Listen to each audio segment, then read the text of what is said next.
Should public speaking be mandatory in high school? No. Public speaking is cruel and unusual punishment for students who find it excruciatingly difficult. Teachers seem to think that all students should be able to do it, but here's the thing, not all can. Some teens have major anxiety and their heart starts to race, their palms get sweaty, and that's not even the worst of it. They chew their bottom lip to keep their jaw from trembling, but they just end up with 2 teeth-sized indents on their lips and blood.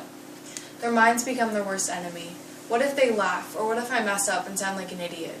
Your vocabulary is no longer your friend but your nemesis, because when you try and talk, all that comes out is mush.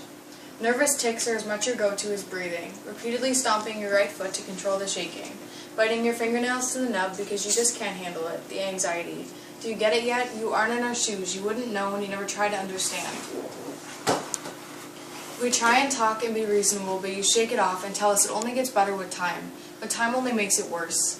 Your family laughs because they don't understand how you stay awake at night afraid of going to school in the morning.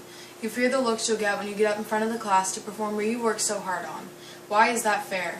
Nervous tics and what-ifs become part of your curriculum. We can't breathe. Public speaking is a beautiful disaster. We may look calm, cool, and collected on the outside, but inside our bodies, a tornado has begun. It's hitting every part of ourselves that we all of a sudden need, and it destroys it. How do you really think this is going to go? Just because we can't get up in front of each and every one of our judgmental classmates does not mean we deserve a 0. We sit home and work just as hard, if not harder, to make what we write appear perfect, but nobody marks the effort. Right off the bat, teachers state they don't want this assignment to stress you out, but it's too late. The second you opened your mouth, mine dried up. I found a loss for words. As my friends began writing their persuasive rants, I sat there in astonishment as to how I'd get up and read mine without feeling like I was going to throw up.